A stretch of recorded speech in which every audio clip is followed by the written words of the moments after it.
Highly intelligent people don't look different, they behave different. And if you pay attention, these 5 signs reveal who they truly are. Here are 5 signs that a person is highly intelligent. 1. They spend a lot of time alone. Not because they dislike people, but because they've learned that not everyone is honest, and not every intention is pure. They protect their peace and enjoy the silence that others fear. 2. They think deeply about everything.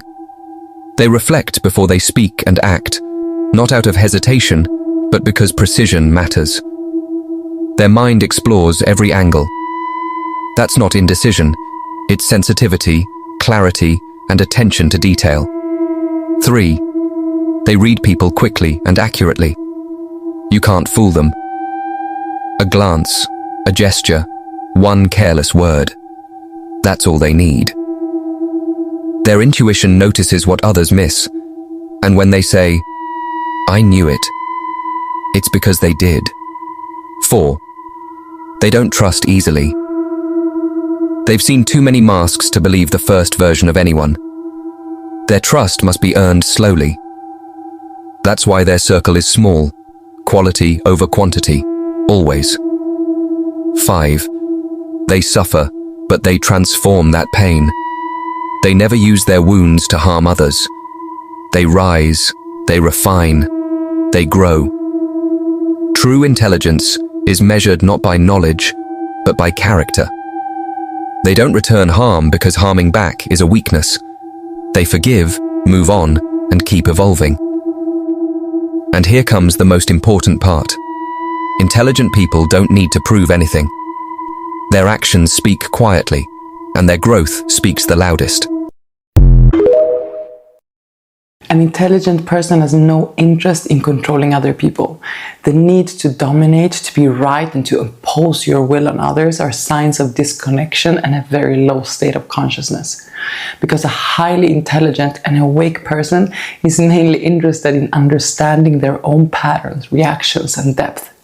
They realize how complex a single human being really is, and they want to know the depth of that complexity. Instead of trying to fix and correct and overpower others, an intelligent person starts observing and questioning themselves and reality. And from that place, there's no longer any need to win, no longer any need to dominate conversations, relationships, or dynamics. Because the primary interest is no longer external control, it is internal clarity. And ironically, that's what creates real presence, real influence, and real depth. Because people can feel when someone is not trying to control them, but instead is grounded in themselves.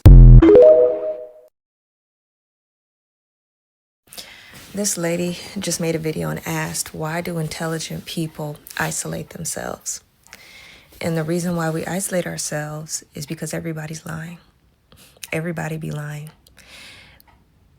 Intelligent people. Here's how you know someone is highly intelligent. It's not their degrees, it's this. It's what led Oscar Wilde to say that consistency is the last refuge of the unimaginative. What he meant by that was that highly intelligent people know how to change their minds. Watch for them to say something like this. They say things like, "I used to think," or "That's a good point, let me reconsider." Most people double down to protect their ego, but intelligent people update their beliefs. They get more curious instead of more defensive. And they ask things like, "What am I missing?"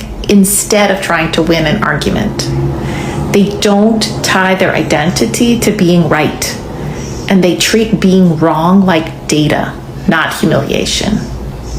Albert Einstein also recognized this and said that the measure of intelligence is the ability to change. So here's the real flex. Being able to say, "I've changed my mind," without shame. Have you ever noticed that the smarter you become, the lonelier you feel? It's a peculiar thing, isn't it? You'd think that intelligence would connect you to people. That seeing more, understanding more, would bring you closer to others. But it doesn't. Instead, it separates you.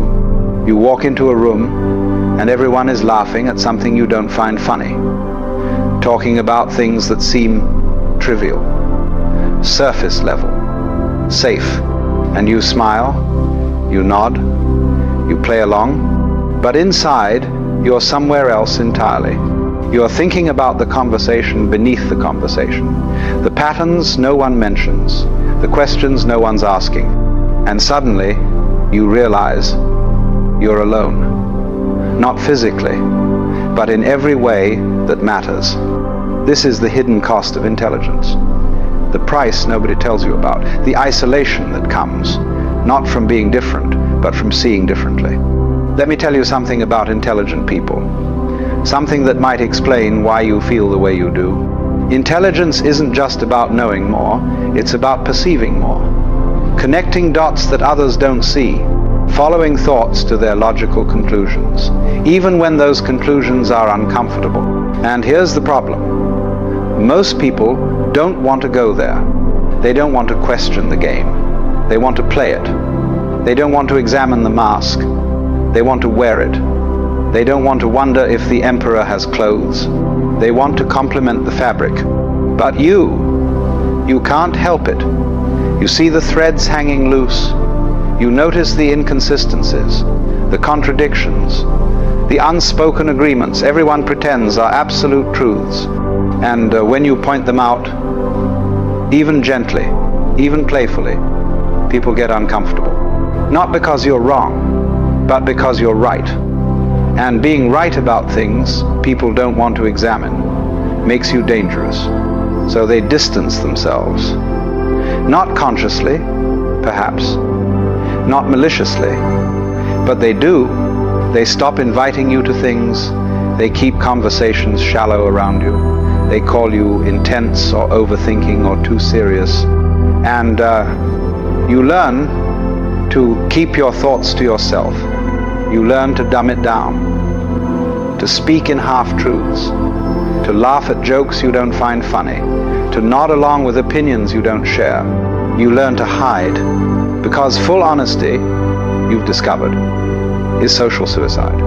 Authentic expression is loneliness in motion. Being truly yourself means being truly alone. And so, intelligent people find themselves in this strange position. Surrounded by others, but profoundly isolated. Speaking, but never really heard. Present, but not quite there. It's not that you think you're better than anyone. That's not it at all. In fact, you'd give anything to just fit in. To care about the things they care about. To find meaning in the conversations they have. But you can't. You've seen too much. Thought too deeply, gone too far down the rabbit hole to come back and pretend the surface is all there is.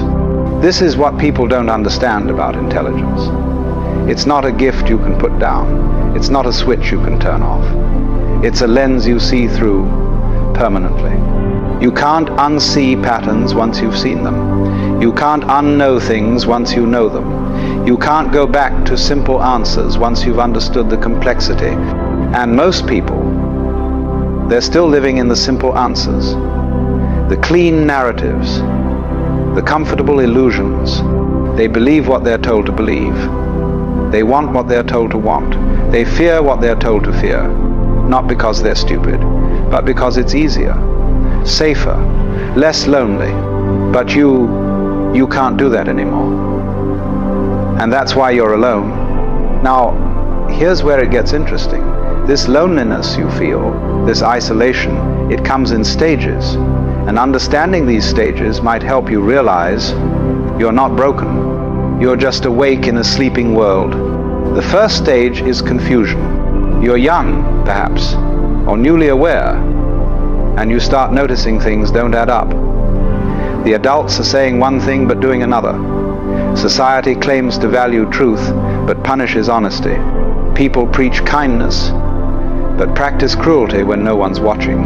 And you think, maybe it's just me. Maybe I'm missing something. Maybe everyone else understands something I don't. So you try harder. You study people. You observe. You analyze. You attempt to figure out the rules of the game everyone else seems to know instinctively. So you try harder. You study people. You observe. You analyze. You attempt to figure out the rules of the game everyone else seems to know instinctively. But the more you understand, the less it makes sense. The rules are arbitrary, the game is rigged, and everyone's pretending not to notice. That's when you enter the second stage, frustration. You try to explain what you see. You point out the contradictions. You ask the questions that expose the illusions. You speak the truths everyone's thinking but no one's saying. And you're met with resistance, denial, hostility, even. People tell you you're overthinking.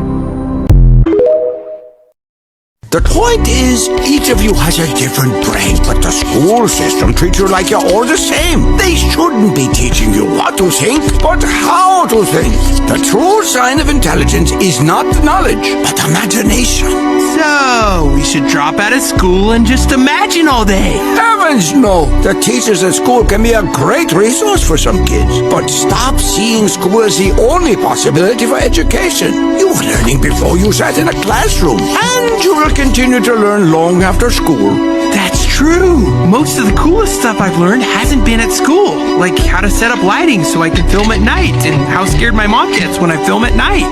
So you're saying you did all your best work outside of school, learning on your own? Precisely. Classrooms aren't required when learning is desired. Everyone is a genius, but if you judge a fish on its ability to climb a tree, it will live its entire life believing it's stupid. The point is, not everyone learns the same. So, if you're trying your best in school and still struggling, it doesn't mean you're not smart. You just need a chance to learn in a way that matches your own personal amazing brain.